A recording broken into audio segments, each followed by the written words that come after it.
systems go. Clear for liftoff.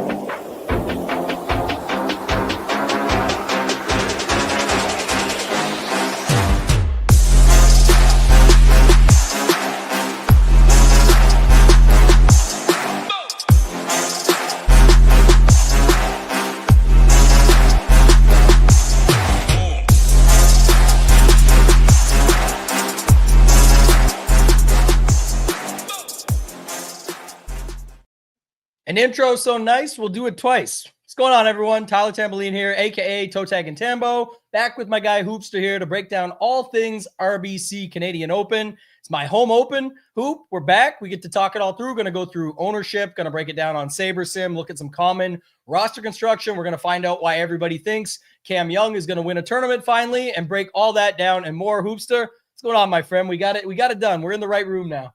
Yep. And yeah, it's a big week for you, the Canadian Open. Actually, it might be closer to me than it is to you, which is kind of ironic because yeah, it's in Toronto, which is relatively close to where I am. So it's yeah, interesting week, new course. Definitely a lot to break down, a lot to talk about. It is a relatively weak field. There are some names here, obviously, but it falls off rather quickly. And, you know, it's roster construction is probably going to be a little bit difficult today. So we'll follow the same format. We'll kind of, you know, talk through it. We'll build some teams on our partner SaberSim's Optimizer and see what we can come up with. Yeah. And Andrew noticed it. Yeah, it's coming back. I'd say we're 85-90%. We're moving in the right direction here, but Hoopster will have to take a back seat. You're right. It's going to be a lot of Tambo talk today here on the channel, but we appreciate everybody. Notes. Congrats to you. Not only were you first in, but you also found the right stream that we got to eventually. So thank you for that. Shout out to everybody else in the chat. See Jordan, Michael, Marley, Ryan, Joanne, everybody, Alan, a bunch of great people out there watching. We do appreciate it. We'll break down a few different things as we go through it, Hoop. But like you said, new course. So, you know, a lot of the sentiment is being talked about, like Bomber's course. And you see in some of the quotes today, and Rory's finally back talking to the media, so on and so forth. But I'm told it's Taylor Pendrith and Cam Young week. That's the two guys they tell me are winning everything. So what's your first thoughts and how are you handling sort of a new course like this? What is your thinking? Yeah, I mean, it's obviously a little bit difficult, but I know a lot of people saying, oh, you got to play the Bombers. Well, it seems to me like anytime people don't know anything about the course, they say just play the Bombers, which, I mean, makes sense. These guys have an advantage almost every single course they go to. They have a solid advantage. So, you know, I think it's just not a lazy narrative, but it's like these guys always have an advantage. It doesn't matter what course they end up going to, they're going to have some sort of built-in advantage. Even some of these courses where people think you don't need length, these guys are now proving that you can use your length. There's a few weeks ago, I don't know the course, but you know, everyone's like, oh, you don't need it. These guys are still hitting it far and they have an advantage. So I think you can kind of say that about every course every week, that the Bombers have an advantage. And you know, there's not a ton of them. Obviously, yeah, Rory hits it very far, and he's the best player in the field, so it doesn't matter. Like, I don't know. I don't know. I'm just going to kind of not play it like straight up, but I'm not going to like say I need this sort of guy this week because of the course. Yeah, one thing I'll say off the top, just different than some of the other weeks and the feeling I get lately, is this does not seem as much of like a lazy week as usual. Like I get you can figure out the stuff with Rory, you can figure out the Pendrith, the Young, the Burns because of the projections, but it does feel like it's really spread out across these ranges where in the 8K range, for example, I don't know exactly who will be the most popular right now, but I'll tell you, like you get a good idea of certain guys in there like Nick Taylor or Alex Noren, some of those guys where I still think it's going to be really spread out just the way the ownership's setting up. And there is a ton of guys in the 7s. There's also a lot more guys than usual in the 6s that I think people will be comfortable playing. That's another thing that you're going to see here this week as well. So just my first grand scheme overview when we look at this, I'm thinking of it that way. And then, you know, just in general, like people said, somebody said it in the chat though, is they say it's Bombers every week, just what you were talking about. So that's kind of anytime we get this type of setup, that's what it's going to be. And I'm not sure why Ben Griffin didn't show up, the old creatine crusher. He's been on top of his game lately, but no sign of him here this week. So we got Rory, no Scotty, we got Ludwig, we got Corey Connors, Lowry, Bobby Mack, our boy. So lots of different options up top, Hoop. But where do you want to start at? You want to pull up SaberSim and start with that? Yeah, you can do that. The one thing, I'm not going to like disagree with you on. I just don't think there's a lot of guys in the 6K range that people are going to feel comfortable playing. So I kind of had a little bit of an opposite approach. I just a lot of those guys down there in bad form. There are a couple names, but there's not like standout 6K guys that have been making cuts and playing relatively well. So I think there's a chance that a lot of that is avoided, to be honest with you. We'll see, though. I mean, we'll see in a second. Yeah, but before we share SaberSim, I do want to pull this up quickly. Just shout out to everybody that's supported so far. I do want to show this off. So obviously trying to raise as much money as humanly possible for our guy, Degenerate 75. So appreciate everybody that has supported so far. And it's nice to see the community is out in full effect. A lot of our community that's out, like SaberSim, our partners who are about to pull up, thanks to them. 5,000. Our guy, LSU Nick Mars, really appreciate it. 2,500. DC through 1,000. Uticow through 1,000. His mom, DJ's mom, Pam, she said she wants to support and be able to throw in on this stuff. Rick, Shaloob, keeps pumping money in there. My guy Omar, who gave me the SHIPIT hat that you're wearing, and shout out to SaberSim, hooked it up as well. Our guy Scarface, Sky Hoke over at ETR, Dave Cott, just all kinds of good people putting up money there and donating it to a great cause. So if you guys can help out, we appreciate it. Trying to raise as much as humanly possible, but currently at $23,879. And later in this show, we will have the Splash Sports segment. Got to give them a huge shout out. They have created a contest. We'll show it off later, where the US Open week, they are going to do a rake-free $100 buy-in, a great payout structure for winning some money for yourself. But in the end, it's to raise money for James and for his causes. And in this case, it's $12,500 going to this as well. So we're a lot closer to the 100K goal than you might think, just starting off only about a week in, but appreciate everybody so far that has hopped in on this. And then of course, at the US Open, we will have on June 11th, 7 p.m. in the Lord's time zone, the celebration stream right here on this channel. We will be back next week on Tuesday to break down the golf side of it because pricing comes out early. It's a major, big contest, all of that. Hoop, anything else that you want to add there before we keep it moving? Yeah, appreciate obviously all the support and definitely appreciate Splash Sports willing to make the big donation. I mean, it just goes to show that when the community rallies around, something like this, big things can happen. So wanted to thank them and obviously wanted to thank everyone else that has contributed. It means a lot to his family and our community as well. Yeah, James would love a good joke right here. So we'll give our guy Kenny the screen permit. Says, thank God someone else has a chance to win without Ben Griffin in the field. It's been pretty crazy to see what this guy's doing and just see him stomping down there in his shades and whatnot. But congrats to him and really good run. But nobody was stopping Scotty last week. Scotty is inevitable, as we continuously say. Are you going to bring up SaberSim Hoop? Do you got it there? Yeah, got her up, ready to roll. I did so I actually did 5,000 teams, which you'd obviously need to be ultimate to do, but it's since we're doing this on Wednesday, our projections and our ownership. So it'll be a little bit maybe of a different look this week, but I ran 5,000 teams. We got 150 showing right here, and I have it sorted by salary as of now. We're using projected score as the main lineups here. So how do you want to go about doing this first? Well, I want to see, I was like a little good spot check. So I will say, I guess my point was, I don't think anybody in the 6K gets anywhere near popular. I don't think anyone has favorites. What I do think is a lot of lineups would use these guys, but we'll see. What does it look like right now? Just because I'm curious on 150 lineups, what type of exposures in the 6K range we're getting. So the first 6K guy we see is Damon at 7%. Coming down a little bit more, Danny Walker at 3%. So yeah, it's basically done after that. I mean, there's not much, and that is the reason why I think, and again, we'll look at these teams more specifically, why I'm going to say only getting 37% Rory. Rory's clearly the best player in this field. He's way too cheap this week. I mean, he could easily be in the 12. He could be Scotty type price, 13K, under 12K.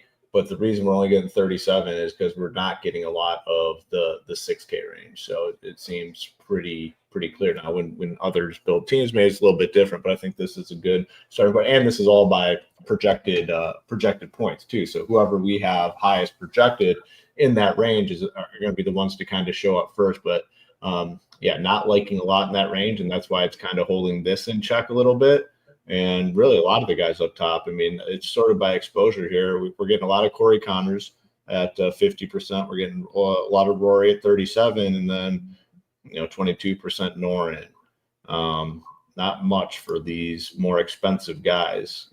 Basically, no Ludwig, limited Lowry, a little bit of McIntyre, a little bit of Pendrith, a little bit of Sungjae, a lot of Sam Burns, no Harry Hall, limited Keith Mitchell. So, so I guess that's somewhat interesting. Yeah, I think it's going to, I mean, there's just so many guys in the sevens too, that you're going to see a lot of guys in that 4 to 6% range where you can just get those guys. I think too, also, like, again, it's all how you want to build. It's up to you how many levers you want to pull, what type of build, roster construction style, etc. But when it comes to like a single entry in that, I can see a ton of people get into the sevens. I will say just what you're seeing. I think a lot of the guys in the 6K range are live. So I don't have like super favorites. If you want, I mean, I have my 4 favorites in my tier rankings over on SHIPIT Nation, but I'm just saying there's a lot of guys down there that I just don't think are a problem to put in lineups. Like if you're comparing between some of the guys in the low sevens, yes, I've got guys there that I like as well, but there's tons of guys in the sixes that we know can play and can show up. Carson Young has shown up on plenty of Cam Young weeks and disappointed the C Young owners and done just fine. He's 6,900. McGreevy, Justin Lauer, Danny Walker, Rosner, who else? My boy, Joey B. Bramlett, who got in the field late and they got him in there for the pricing. Nick Hardy, Pavon. By the way, Grayson Sig, WD'd. So if you didn't know that, like him, Thigala, Kuchar, some of those guys are out if you didn't catch up on that. Luke List is down there. There's a bunch. Again, I don't think anyone's committing much to any of them. Harry Higgs, but there's a bunch of guys in the 6K range that to me are just as live, especially on a course like this and a setup with this field strength. It's not that strong. Like you said, it's got Rory and a few guys up top, but it's pretty weak overall. I agree with you. I mean, I wouldn't be surprised if someone from down low were to make a run at this or even potentially win it. I mean, look at the win equity up top. I mean, you can make a case for a lot of these guys, Rory, Ludwig, Connors, if you want to go the Sam Burns route. But, man, you start looking, and the way, like, Wyndham Clark's been playing lately, like, what's the difference between Wyndham Clark at 86 and some guys way down here in the sevens or the sixes? So, I don't know. There's, like, 10 legitimate guys in the field. After that, I think it's, pretty much a toss-up. Yeah, you can definitely move pieces around here to sort of put it in your favor and make it happen. So I think that's what I'm thinking about here is if you can find a lineup with, you could get like a Rory. Well, what's the highest projected build you had there? That's a good point. We can start with that. Go. You did sort by projection on those 150. What's number 1 at the top? Or you have it up there now? Yeah, it's right here. Yeah, it's like a Rory and then 7K. Just Rory, Norin, and then between 76 and 69.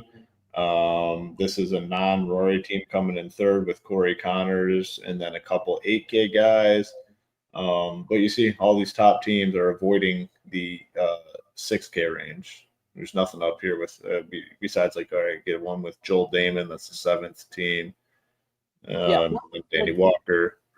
That's one thing I'm noticing, and like this goes towards it. And shout out to Jordan, always here supporting. We appreciate you. Says lean towards you. There is some Euros for sure in this field that I do like, that I think are fine. Like we're going to talk about it, but like even up top, there's guys like Bobby Mack and Lowry that I like at this course versus some of the Pendrith and guys around him. But just of note, when you go down low, that's the thing in the 7Ks. Like you saw the Rory with 5 sevens.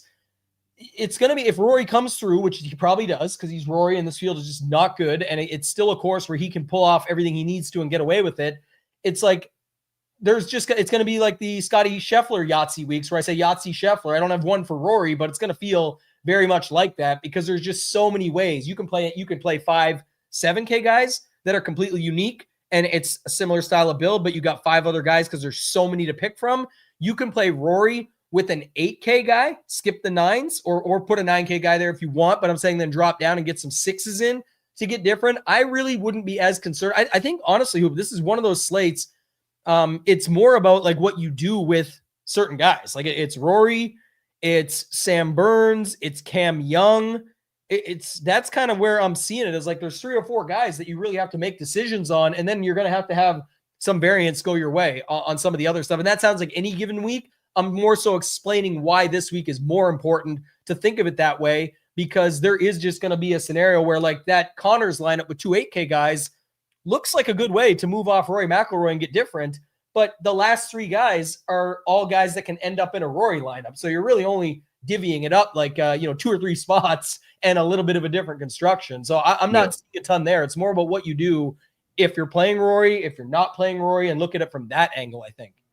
Yeah, I think it's a pretty tough week, honestly, for roster construction. Like, even if you don't want to play Rory, like, okay, let's say you're saying, these are for people that are maybe just building like 1 to 3 teams. Like, I don't want to play Rory. Like, what do you do then if you don't play Rory? Is it Ludwig? Is it Connors? Because they're still, based on what we have, getting a decent bit of ownership at 20%. So it's not like you're getting like a low-owned guy. Well, then do you say, all right, well, maybe I'll like start in the 9K range? Well, where do you start if you want to go in the 9K range? Like, Pendrith, I think, ends up getting ownership. We have McIntyre getting some, Lowry getting some. Sungjae looks to maybe be like a little bit low owned. So is it like a Sungjae team to get a little bit different? So I don't know. To me, it's a very tough week. I mean, how I am in these situations, in these weaker fields, like me seeing Rory up top and, maybe less than 40% owned. Like, I might just, for me personally, I might just say, it's a lock button week for me. He's just better than all. And I'm not even a huge Rory guy, but like Corey Connors at 10K. Corey Connors is a top 20 guy. Corey Connors is a guy you play and you're playing him to finish in the top 20. And then if he gets into the top 15 and starts creeping to the top 10, you're happy. But now at 10-1 as the third most expensive guy in this field, Corey Connors likely, has to be in contention. And I'm not saying he has to. A lot of people, if you play him, where does he have to finish?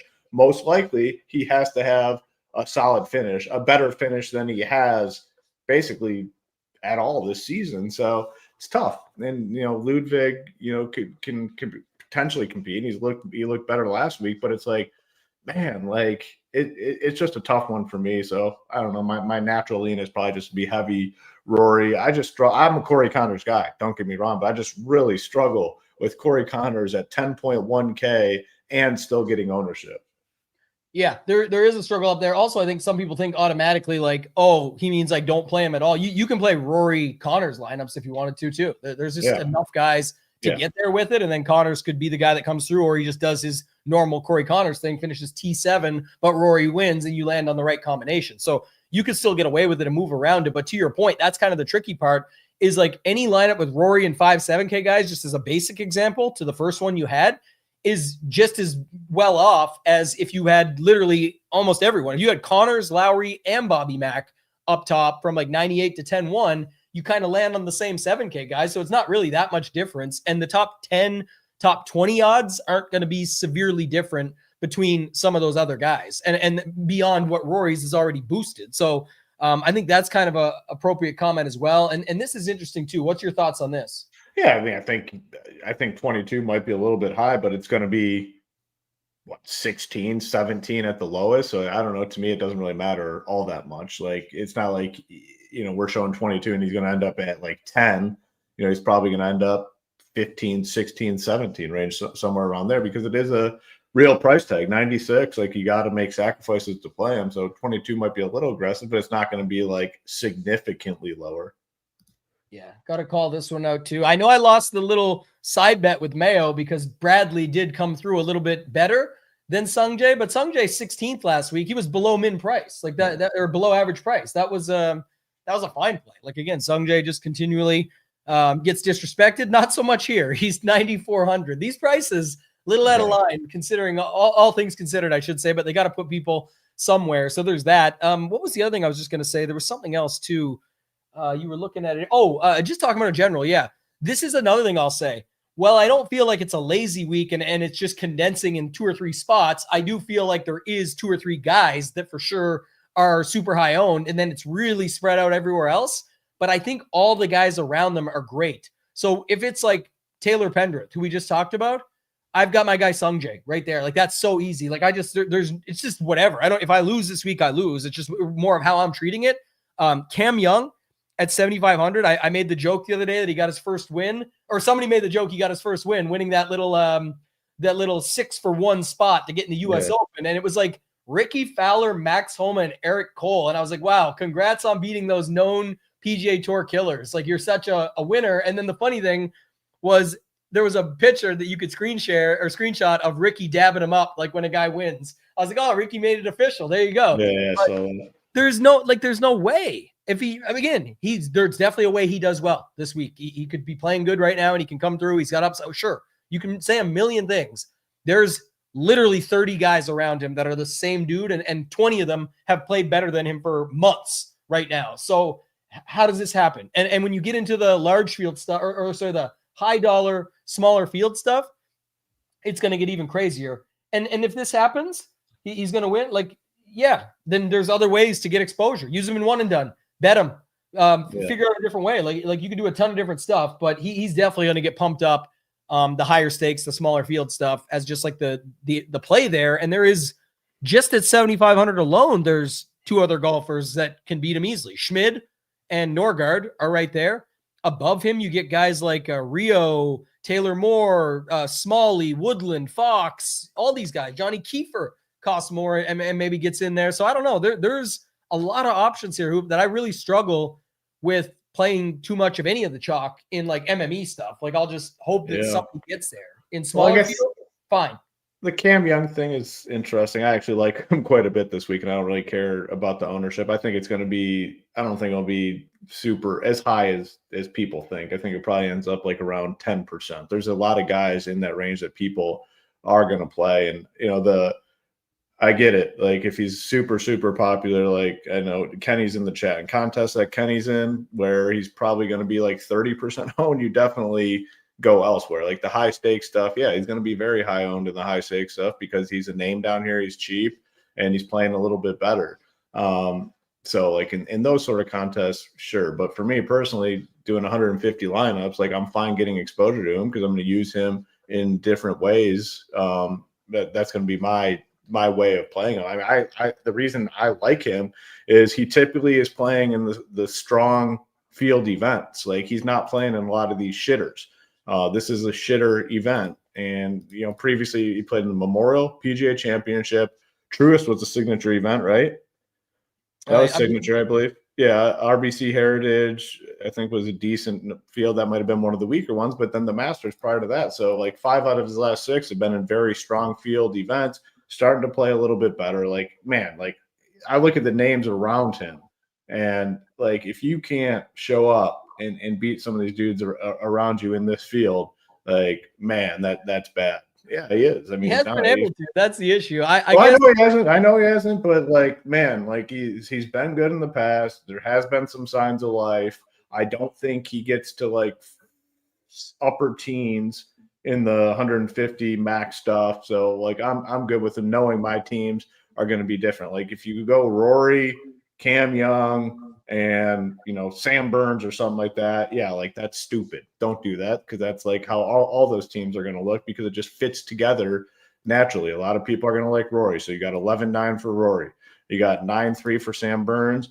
And then you plug in 7,500 Cam Young, and you're still left with 7,100. So like a lot of builds will look like that. So if you do play him and like him like I do, make sure it's in a different manner. If you are in smaller field, higher dollar stuff, he's probably a good fade because ownership is going to be higher. It is probably going to be into the 20s and potentially the 30% range. So that's my take there. But I do like Cam Young this week. I don't care.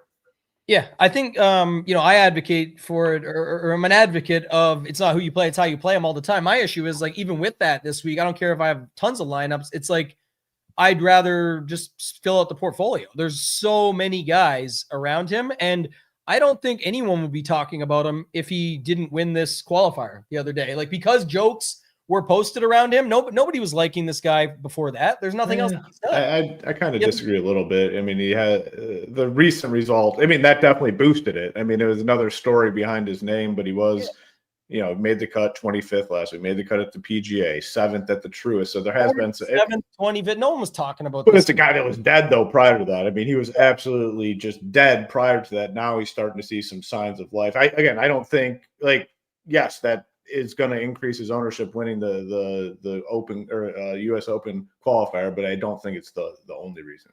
Yeah, anytime something like that leads to it, I'm just comfortable. I actually might have 0 this week, so we'll see how it goes. But this is a good question. I was just going to bring that up, so I'll let you take it.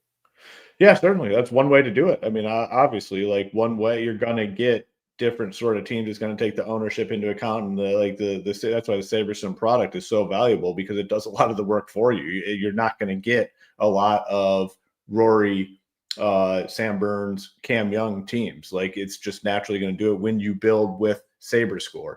And then obviously you want to take it to the next level. Contest sims, you're probably going to get even less of those combinations, or obviously do what you do. You can build in sets where, you build Rory teams that don't even include Cam Young at all, or build Sam Burns teams that don't include Cam Young in there at all. But that's the one reason I love Saber, because I'm the type of person, I struggle with getting different if hand building and doing it myself.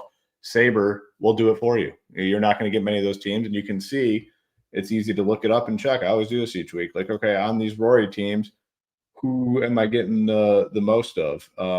Let's see.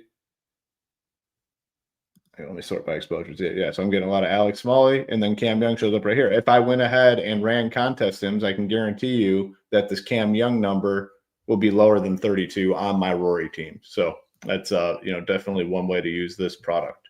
This is because you're still set up by projected score. Even if you went to SaberScore right now, this is a prime example. Just change that just to see what it does and put it in like the large field. Yeah, let's see. And then go to your Rory lineups. And then sort by exposure. Yep, that's a perfect example. Look at it. We can't even find Cam Young. So we got Lee Hodges. But now all the way down here, only 9% of my Rory teams have Cam Young on them. So that's a perfect example right there. Projected score, it was close to 30. You go to SaberScore, all the way down to just 9%. So it cuts it in 2/3 basically. And just to finalize it, now go to your turn off Rory in the same set and show how much Cam Young you have. Cam Young, let's see. Just 4% Cam Young. So it does a lot of that stuff on its own. Yeah, it doesn't exactly that. And it's not going to love a guy like him. And that's why I don't know if anybody knows this, but like if you're a member at SHIPIT Nation, or an ultimate member, I should say, we did a show yesterday with Sheets, special guest, our guy Sheets, MB Habes around the industry. It was Rio, myself, and him for baseball. And he was showing some of this stuff. And that was like a prime example too, where he was showing it, even if you only have the core package with us or the starter package, there is still a ton that goes into SaberScore that puts your lineups in a much more competitive position than just using a standard lineup generator around the industry, or building a model and generating lineups off it or anything like that. This is going to set you up for success based off of those things. It gave the Rory lineups in good shape. It still allowed you to use some Cam Young, but in completely different ways. It's really got you set up for success. And you can get in for as little as $24. If you want to check it out, you can use the code SHIPIT2. And for the $99 plan right on the site, you can get it for $24 for the first month. So stick around, for more promos coming up soon. But that's definitely going to be a thing. And yeah, I think that'll be popular too. Yeah, more of the popular starts for sure. And again, if you have Saber, it's going to naturally not do this for you. So that's the nice thing. And one thing, I wasn't saying the Canadian Open is a shitter event. If I said that, I misspoke. The field is shit. This is a weak field event. This is the bad field, weak golfers. Like that, there's just no denying that. This is a very historic event. It's awesome. I know it means a lot to the Canadian people, but this field is a shitter field, not a shitter event, shitter field. Yeah. Also, I'm Canadian, one of the Canadian people, and it does not mean a lot to me. So you're being nice. It sucks. It gets jammed. It's awesome that we get to have an event in Canada. It is our national open. Like, I recognize that, but it is a product of just a bad spot on the schedule. But it's not life-changing that we get an event in Canada. If anything, there should be more. I wish they would have one in Montreal, out west in Alberta or BC or something like that. There's great courses all around that they could find to make it happen, but it's just not going to be a priority for them. And I get that. I was just trying to see. So this week, this field rating on the OWGR, I was just trying to see here, and I always forget events to date. Maybe this is the way. I don't know. I'll look it up in a second here. Oh, the Memorial. So the Memorial was not the strongest Memorial that we've had in a long time either. So it was rated as a 313 field rating. And this week is still rated pretty high. The thing about this event, though, Hoop, that's the other thing, is this week's event is kind of like it's just not top heavy. That's the real big difference here. Like, you are getting Burns, Sungjae, Luke Clantons, the Nick Taylors, these guys that still count on paper as good names, but you're missing all the big names at the top. No Scotty, no Xander, no Cantlay, none of those guys. And that's what really. I also feel like, man, like even like looking back to last year, the tier 2. So like tier 1 is clearly, I was talking to my buddy yesterday. We were in a golf outing and he played in college and he follows PGA Tour very closely. He's not, big into DFS or anything like that, but we were just shooting the shit about the PGA Tour in general. And even like the last couple of years, so you got your tier 1 guys for sure. It's, spread out Scotty and Rory. Like the tier 2 is weakening. The tier 2 is weakening, like the Colin Morikawas, like the Tommy Fleetwoods, the who has Victor Hovlands of the world. Like the tier 2 is weakening substantially. And is it because of how good Scotty and Rory have been? Maybe, but that next tier after those guys, it's pretty weak and kind of hard to define who it is. We had Tony Finau used to be in that in the past. Cameron Young was in that tier in my eyes 2 years ago. Like a lot of these guys, Max Homa was in that tier probably last year.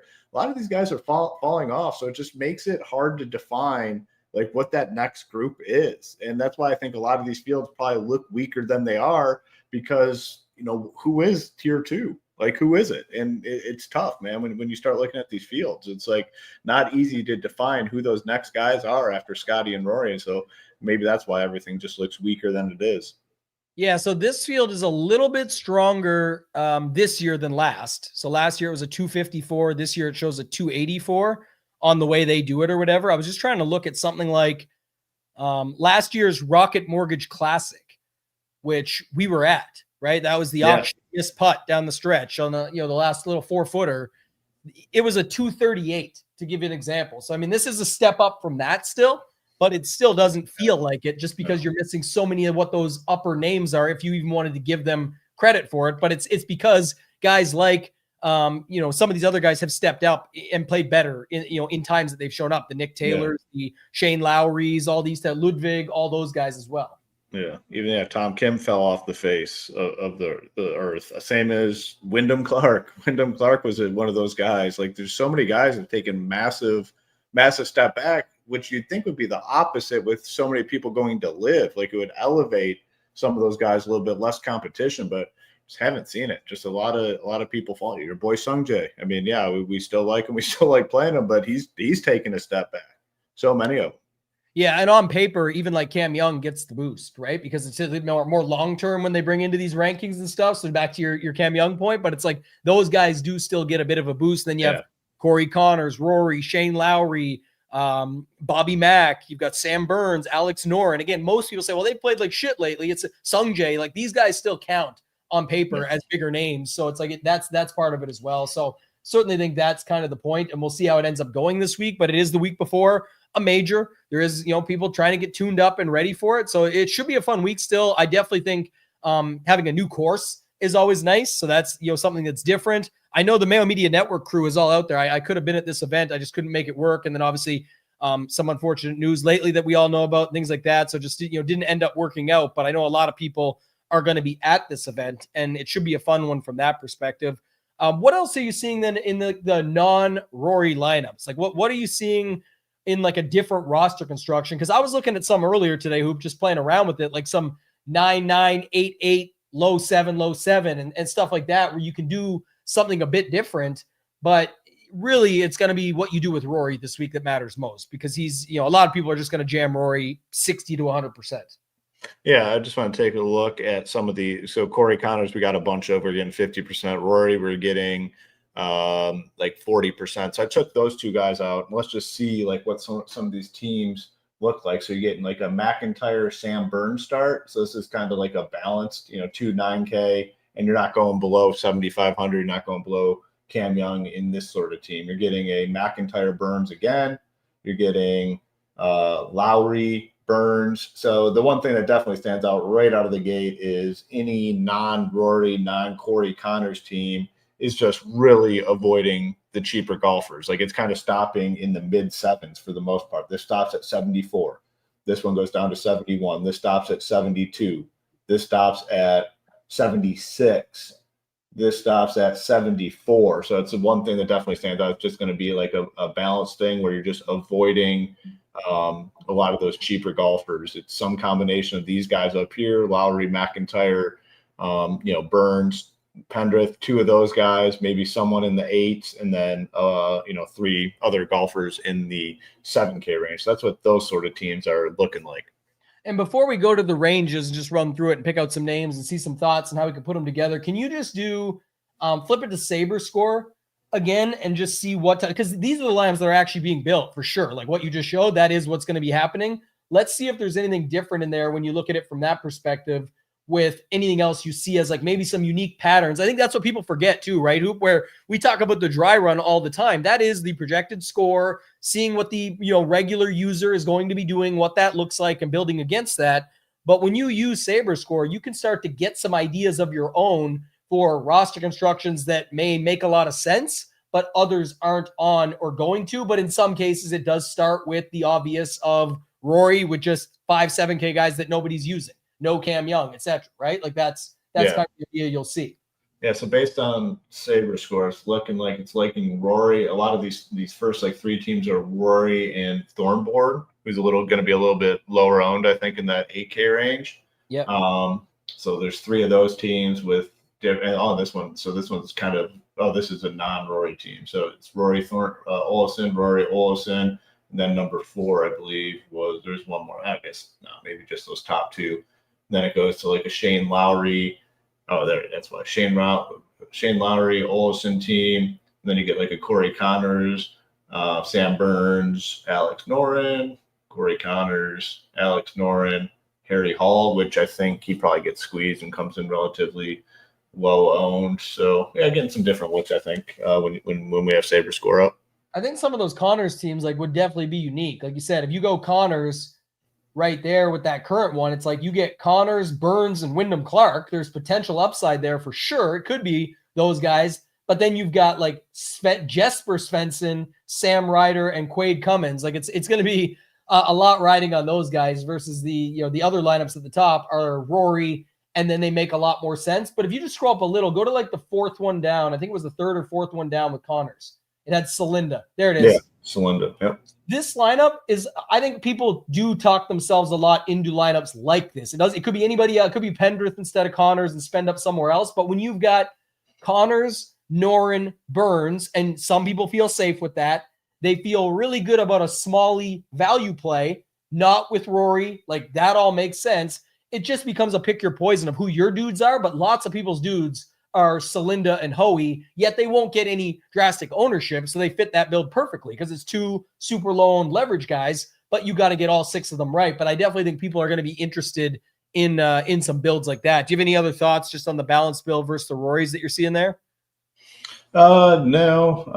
I do think again, if you are going non-Rory teams, there's not much to do from an ownership perspective. A lot of these guys are still coming right around that 20% range. So it's if you don't play Rory, how can you really get different? And if the Sungjae number holds true at 9, I think that's a very interesting spot because I know I don't need to twist your arm into playing more Sungjae, but if it is going to be Sungjae's the lower owned guy, if I'm not playing Rory, I want my next guy, not my next guy, and maybe my second to next guy in to probably be the lowest owned guy, which I think Sungjae fits perfectly. And I, kind of like that this week. So I'd keep an eye on these numbers. And if this does remain at 9% or under 10, I think that's kind of the way to go in my opinion, because everyone else is still getting around 20.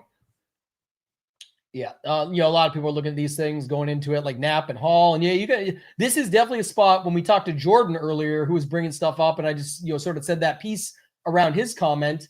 If I can go back and find it, I don't know if we can, but this example, it's not so much that as much as whatever your angle is, whatever your approach and your process leads you to, you can definitely get comfortable just getting leverage on your guys this week. Unless you're doing the Rory, Cam Young, Sam Burns, Smalley thing, where you got 3 of those 4 in a lineup together, then you can kind of get away with a lot more. So I definitely think that's a possibility. The chat asked about this. We're going to get into the tiers in a second anyway, but Kiefer, the books definitely know about this guy. There's no secret around him. He played the Pro Core last year and came 13th. That was a PGA event. He's won on the Corn Ferry Tour. He just got second recently a few weeks back in a 6th, 4th, 2nd. He won an event last August in Canada, the Manitoba Open. So, but just to note it, like, so he played in the PGA Championship, but didn't make the cut. But still, they know a little bit about him, and that's why he's going to be priced at 7,800 and getting a little bit of ownership. People always like to be first in on these spots. So, yeah. Any thoughts? I think you already said this, Hoop, but you're single entry, just answering the questions now. It's probably a good place to start. I mean, for me personally, it's a yes, but like if you aren't, I mean, my one piece of advice for sure, just don't, if you're not playing Rory, don't assume that you're automatically going to be different because you're not playing Rory, because I think a lot of the non-Rory teams end up being pretty similar, I guess is my main point. So make sure you're doing something, I'd say, substantially different if you're not playing Rory. Don't think just not playing Rory is enough to be different, if that makes sense. Yeah. I think just people look at it, like, again, there's no, if anyone knew the exact answer, everyone just do the same thing.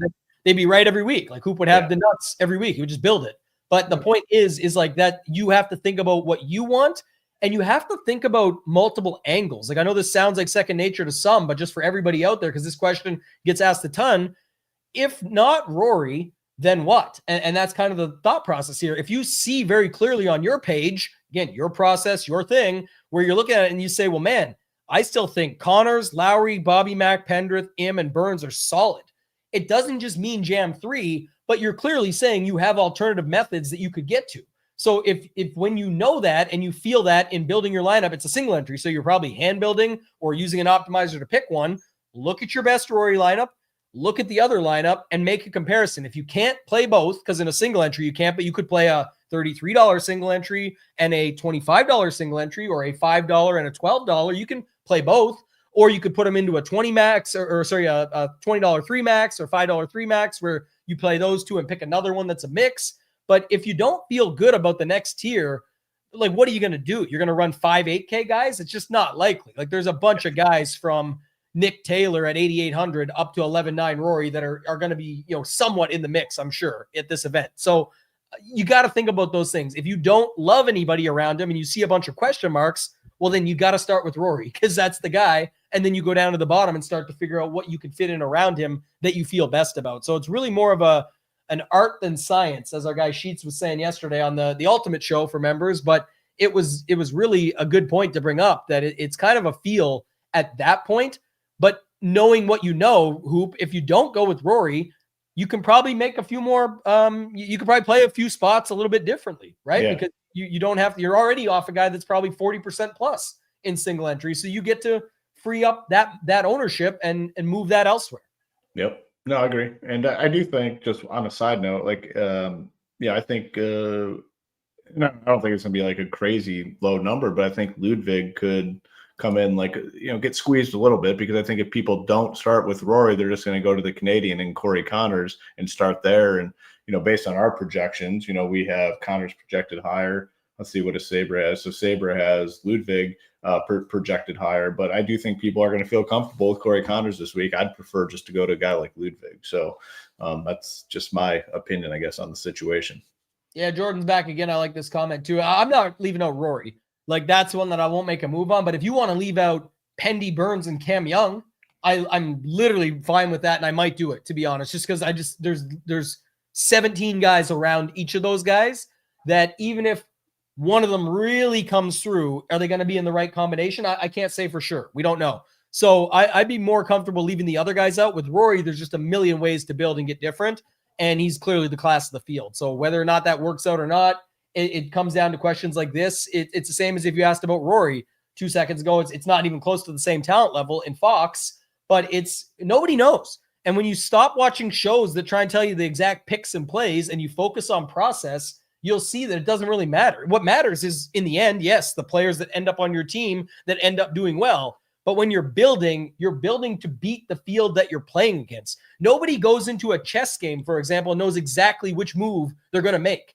The competitor makes moves against them, and then they start to make those moves based off of that, and they have a better skill set. So over the long run, or over that game, they get to the winner's circle. That's kind of the thing with DFS. Like, nobody has the answer before the game starts. We don't know till after it ends, but we have a game plan going in. That's the best analogy I can give. Like, you have to come ready to play, and it's not about the picks. Like, everyone's going to have their own. Anybody out there doing content can give you, that's doing it well, can give you 3 pros or 3 cons to pretty much every player. They're in the streets. They know everything about them. I just rattled off Kiefer stats for you. Hoop was rattling off Cam Young stuff before and reasoning why for him. I'm rattling off reasons against him. So nobody knows shit. Get that through your head on the plays. It's the stuff that leads to it. The data, the information helps you get to good builds and a good portfolio. And then you have tools like SaberSim to put it all together, where you take stuff off the stone, the data, the ownership, the breakdown of everything, put it in there, get it to do the work for you, and then feel good about what you're putting in. If you submit anything that has money behind it, you're going to check it over before you submit it. A day trader doesn't just go click 10 buttons and trade stocks all day and say, hopefully I make money today. They're checking it before they put it in.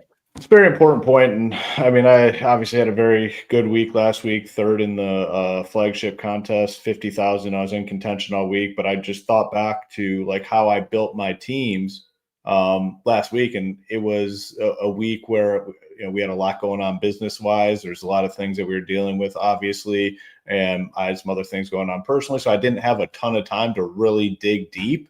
So it was one of those weeks for me where it's like, man, I'm just going to rely on what we've built. I'm going to rely on our projections. I'm going to rely on our ownership. I'm going to rely on the rock solid partnership that we have with Saber. And, I gave credit to both sides of that in my tweet where I, showed the win and showed the success I had. And it's the truth. Like, I just didn't have a lot of time last week, so I didn't have a ton of takes on the Memorial. Like, I knew I like Scotty. I went overweight. And then everything else just kind of fell into place based on our projections, our ownership, and then trusted in the SaberSim contest sims. And it all kind of came together. And, previously I was somebody that with almost every week when I'm building, I was getting very specific about, cutting guys, having X amount of ownership on certain guys. And I just kind of let the tools and the process kind of take the wheel that we built. And it turned out to be a really good week for me. And,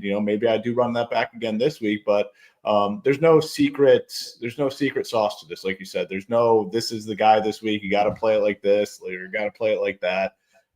Set up a process, run with it. Maybe your process is different week to week, but you got to find what works and trust in what you have. And that's why I know for a fact, like, what we've built is solid. Like, and I know I can trust in it. And just like kind of let things play out as is, because we have people busting their ass. It's not just one random person putting up PGA projections. We have a team of guys double checking, triple checking. That's why we put a rough draft out, then a final draft.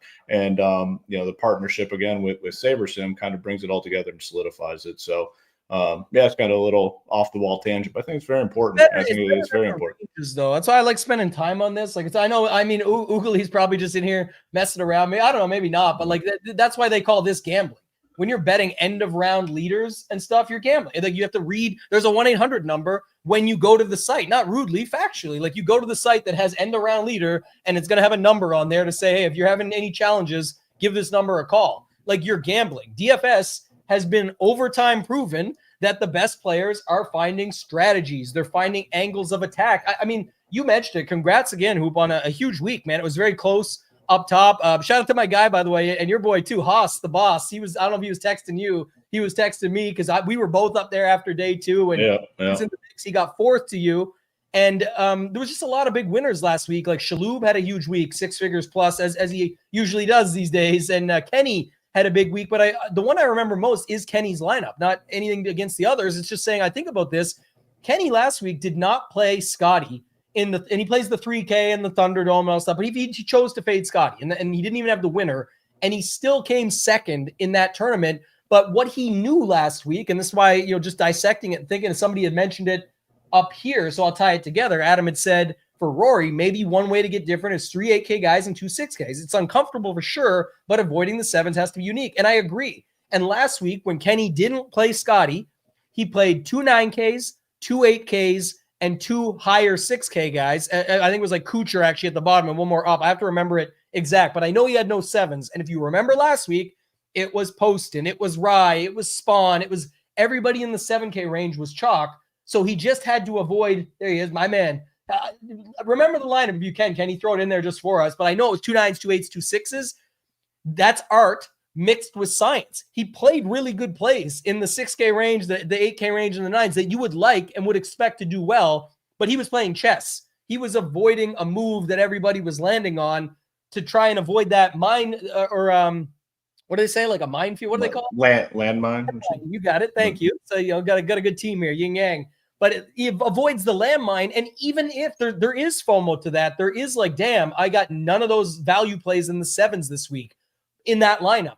But it's saying like, even if one of them really gets there, unless they win, I might be okay. You know what I mean? So just little stuff like that I think people need to spend a lot more time on than just taking in the content and trying to figure out the picks. Because oftentimes, and I hear it daily from people, is paralysis by analysis, information overload. By the end of the week, I didn't even know who to play because it was this guy or this person said this person said that, he said this, she said that. It's just too many things that you can run into. And he had Cantlay Connors in the 9s, Straka Siwoo in the 8s, Keegan Kuchar down low. And so I had it wrong. Sorry. It was 2 9s, 3 8s, and a 6. I apologize, but I knew it skipped the 7s, and that is what it was. So I really like stuff like that because those were all really good plays. And if you weren't going to get Scheffler to the house, which unfortunately he did get to the house, and so Kenny couldn't get the additional 50K tacked on top. But if you weren't going to get him, it's what I talked about earlier with Rory this week. If it's not going to be Rory, what can that look like? Well, here was an example. You got 5 guys that were pretty solid and a decent value play in Kuchar. And Kuchar ended up doing just fine. I don't know if you got anything else to add to that stuff, Hoop, but that roster construction stuff is a hell of a drug when you get into it and start to focus on that. And SaberSim does that for you. That's why kind of the mini sales pitch at the end, it's Saber Score and things like that, where you're naturally getting these builds and you can be comfortable being uncomfortable, knowing that it's putting you in that position going in without even paying full attention to it. Like you said. I think that's the main point. It's hard for people to fully grasp like the concepts and what they need to do. And over time, you definitely get better at it for sure. But, just tying it all back to what we built, like the partnership with Saber, like a lot of it is taken into consideration just naturally. Again, you saw the example of projected score versus Saber score. Projected score, you're going to get a lot of Rory and Cam Young together. When we went by Saber score, that number decreased by like 70% in terms of the number of teams that had Rory and Cam Young together. So it helps to know it up top, but if you're still learning, Saber can assist with our obviously projections and ownership. Yeah, and it just goes to show like there's different ways to build it and that. But back to this, like, because I know Jason was talking earlier about looking up Hall and Knapp, and I think those are fine. I mean, if those guys pop in your stuff this week, that's great because those guys are going to be a little bit overlooked, I think, and they definitely could fit the narrative. They could fit the course, all those factors. But saying something like you have to play 7K since 6K is not good, that's the whole point of everything we just discussed. Not to beat it to death, but just to say that's the whole point. Is nobody knows who's good. You have a thought that the 7K guys are good and the 6K are bad, but winning lineups will have 6K guys in some cases on weeks like this. And you're like, damn, how did that guy get there? Well, they just built accordingly, and they didn't consider the subjective side of who's good and who's bad. That's Victor Hovland was horrible coming into the week that he won. He won that week, by the way. Horrible coming in. It's you would have said on paper he sucks. So yeah, this is definitely I've been around for a while, Johnny. So we use that one a lot. And this is another great point. There is 90 6K guys. Yes, you can. People say, yeah, but throw 60 of them in the garbage. Throw 70. Okay, throw 70 in the garbage. There's still 20 that are, or he could for sure. And that's if you throw 70 of 90 in the garbage. So yeah, I think there's some interesting stuff this week, Hoop. Anything else you want to cover? I know we didn't go tier by tier, but we talked about a lot. Maybe if there's just, you go through the tiers and see if there's anybody that you want to talk about that we sort of missed on, but just maybe run it through one time each and just make a few call outs. I think we kind of definitely covered the top. I mean, Rory, Ludwig, Corey in that order for me. I think Ludwig has a chance to get squeezed a little bit. In the 9Ks, we kind of touched on it. Like if Sungjae is going to be substantially lower owned than some of these other guys, I like him quite a bit. don't really like Harry Hall. Like if Harry Hall at 9,200 beats me, cool. Like I'll move on to next week, whatever that event is. Oh, it's the U.S. Open, so it'd be even more exciting if I get beat this week, knowing that the U.S. Open is right around the corner. So if it's Harry Hall that beats me, I think I'm good with that. A little bit of Luke Clinton sounds fun. 8K range, it starts to fall off quite a bit. Nick Taylor, when he's the one thing about Nick Taylor, and again, it's not comfortable playing him at 88, but when he's playing well, like he competes to win. Like it's not like he's just getting like a top 20 or something. Like last week, he was top 5, had some mistakes, never really bailed had some bad shots down the stretch, but he's still right up there. So I think there's something to be said about that. And even at 88, interested. Alex Noren, I think, is interesting a little bit. Eric Cole, 7Ks is massive. I mean, there's so many different guys. We talked about the Kiefer guy. I think interesting. This is one of those plays that if you listen to a lot of content, probably going to be in on him. Like if you don't listen to a lot of content, you probably have no idea who he is and won't play him. But it does sound like this guy's pretty good. Someone brought up Ryan Fox, and if this is a bomber's paradise, which maybe it does end up playing like that, Ryan Fox has been playing well, and he's only 7,700 in this field. And I say only 77 because you look at some of these guys in the 8 and they're not all that impressive. So he's fine. We already talked about Cam Young, Matty Schmid. I think let down last week, but had been playing well. Benny On is a name that I think could be more expensive in this field. Always got to shout out EVR for our guy Rin. Tom Kim, 7,300. He has been awful. Absolutely awful. But I don't know. I might play him. And then coming down, I like Carl Phillips. And then Andrew Putnam, I'm always interested in. And then the 6K range, I don't know. There's not much down here, to be honest with you. I'll mix and match some of these guys, but at this point, I have really no idea who they are. I have a few listed on the website that I'm interested in, and I will be playing, but there's not a ton for me down low. Yeah, the setup there is I guess just one thing he called out. The Schmid thing is funny because he let some people down, but he didn't. He made us all happy because while he missed the cut and let the people down that played him, he made it so that the +5 stayed in action last week, and it was solid because we needed that. And it gave me at least a hope over the weekend. Didn't work out, but definitely loved that because he made the birdies on the hard holes and then bogeyed the easy one or whatever and couldn't get the job done down the stretch. So it felt like he could make everything. But this week, perfect pivot right there to Cam Young. So I like guys like him, Norgard, Benny Ann down below, Hogard. There's a lot of guys just underneath that. I think for me, and I'm just going to talk through it a little bit different, but like I said, if Pendrith is super popular, even if Bobby Mack's the same, I would still like Mack. I definitely like Lowry more. I like who else are some of the guys that I just know from earlier. So Sung Jae, of course, that's going to be a thing. I guess Burns would be the guy up there that I would rather play Burns than Cam Young. If I'm saying it there, it's probably Cam Young I'm less likely to be in on. Thorborn, I like him. Alex Noren, who you mentioned. Who else in the 7s? I talked about those guys already at the upper 7s. Down low, my guy Stephen Fisk. Always like this guy. I've talked about him a bunch, and I forget who it is. Somebody in our Discord brought up a big long story on him and then hit me up in a DM and told me more about him. But this guy's a grinder, so I like Fisk down there at 7K. I think he's a little bit interesting. Who else? Carl Phillips. He's another guy, 7,100. I think you like him as well, Hoop. So there's some guys in those lower 7s. And then the 6s, one guy, my buddy Baroff put me on, David Ford. He's for a while now. He's just back in the field. He's been off and on, but David Ford, 6,600. I think he's a little bit interesting. And then I mentioned some other guys earlier, like Rosner, Harry Higgs, some of those guys that I'll definitely take a chance on. I know Jordan asked about those Euros earlier, like Rosner. He would fit that for me, 6,900. There's definitely guys. Just I like Jason sort of who bounced back earlier and said a couple quick more comments, and then we'll get to, if you want to pull up Splash Hoop. Jason said, I got 5 6K guys. So he says, I do have some guys. I'm just not getting crazy with it. And I said, I like that. I like pick a handful and use them. That's fine. Vitality says, build slimy, build happy. Yeah, definitely agree on that. Goombas says, I know you discussed it, but the good news is when there's one of Rory or Scotty, it's actually easier to get unique, where when you skip them, you do end up on some similar balance builds. So I definitely think that's interesting. Ryan, of course, super fired up. By the way, that same, I think was in the exact same field that the 6-for-1 happened with Cam Young getting the job done. Is we made fun of him winning because he won a 6-for-1 for a seat. but EVR like boat raced everybody. I think he shot 13 under, and that 6 for 1 was at 5 under or something. So EVR had a little dance in his step, and sometimes that carries over. I know people think like, oh, he got the ticket, he's just going to write that off. Sometimes that really fires golfers up to be like, I got it right now. They think it is like the magic, right? So, sometimes I will subscribe to that a little bit. Rain is forecasted for tonight, which could make it a little bit soft for tomorrow morning. Definitely possible. So I'll have to wait and see. And then whatever happens up over the weekend, our guy Luke will be back later this evening. We were in the wrong stream earlier. That's why I had the intro that way, but he'll be back. We'll get it all up and running. So you'll be able to see Luke here later this evening.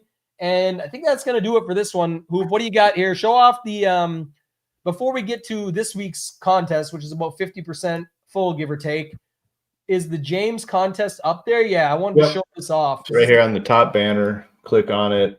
25,000 U.S. Open, no rake, and then the 50% goes to charity, which is very, very, very generous on behalf of Splash and their team. And just want to thank them, obviously, for putting this together.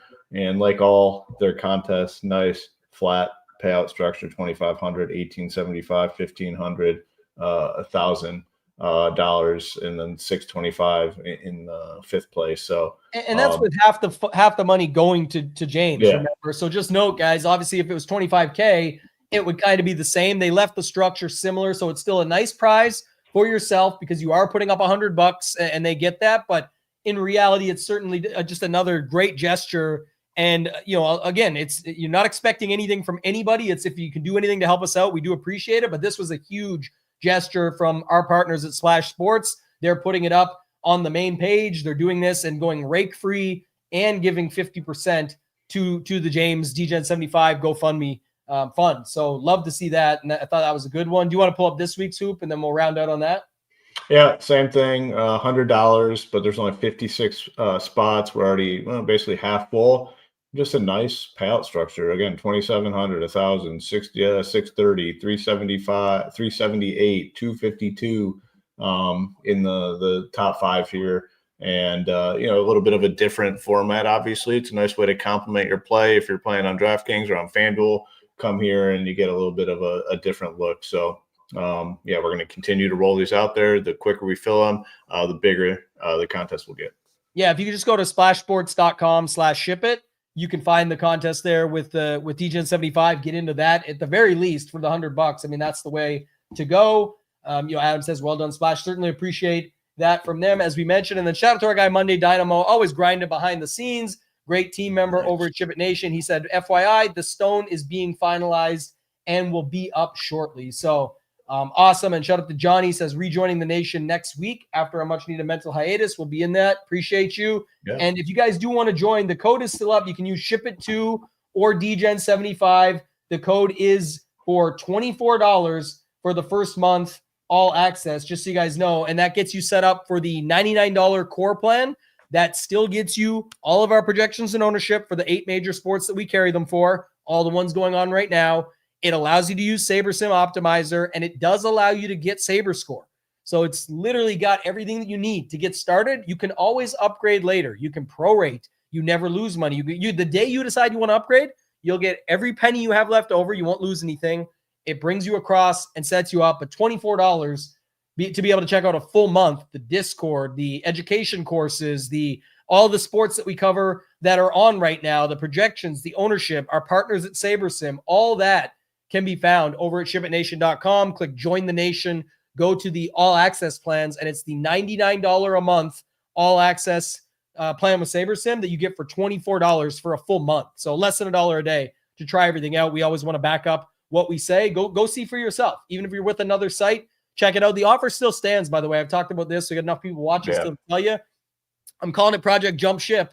But if you're with somebody else and you're paying for content, and you want to check us out, I mean, NFL is on the horizon, lots of big promos, things like that coming up, but you got to check us out first. Send us to info@shipitnation.com or message me on Twitter, whatever you want to do. I really don't care. We'll get you set up. Send me proof that you're signed up for another site, and we'll get you a free month to check out shipitnation.com. Yeah. Put our money where our mouth is, just to show you off a full month for free that you can check it out if you're signed up for another site and see that we're the place to be, and you'll want to be in there, especially for the upcoming NFL season. We've had 4 Millie Maker winners now at ShipIt Nation. We've got a ton of 100K winners. You can go to our X account at ShipIt Nation and check out the last week Nation Celebration between Hoop, Shalhoub, Kenny alone was almost 500K. And then there was just a ton more members in there turning $300 to 3,000, 100 to 5,000, 100 to 10K. Like it's not, no one can guarantee you anything, just like knowing the plays, but we can put you in the position to learn, get better at the game, hopefully make more money, stop depositing, all these different factors. We're trying to do our best job possible to put you in the best position. So anything else from you, Hoop, before we get out of here? Yeah, I mean, just want everyone to at least give it a try, right? I mean, a lot of people I know, it's a slower time right now with only a few sports going, and NFL is still a few months out. What are we in? Yeah, so basically like 3 months out. Reach out again if you're with somebody else or you previously were with somebody else. So let's say you kind of stopped at the end of NFL season, but you still have some interest in PGA. Reach out to us. We'll get you in our community. You're going to love it. I mean, just the Discord alone, man, like the Discord alone and the relationships that people are building in there, the conversations that are happening. It's just a really solid community feel. And we want to build this up and include as many people as possible. So, you can use one of the codes, or if you're currently at somewhere else or previously been somewhere else, reach out, send us a message. Like Tambo said, info@shipitnation.com. You can hit him up. You can hit me up, whatever you feel most comfortable with. Yep, we'll get you all set up. And even if you want to stay with the other side, I mean, we'd prefer you come over, but we're willing to say, like, just try us out to add to the rotation. We believe in our motto, which is the most affordable, most valuable content. So when you check it out, even if it's for free on that example we just gave you, it's a full month to try it out. And then hopefully you think we're all you need. That's the ultimate goal, is to be the one-stop shop for everything you need to have success with DFS, just like on the front of our webpage, shipitnation.com. That's going to do it for this one, guys. We appreciate you watching. Enjoy the RBC Canadian Open. I do care a little, by the way. I am Canadian, so I definitely still care a little bit. But that's going to do it for this one, guys. For Hoop, for myself, ToeTagginTambo, let's ship it!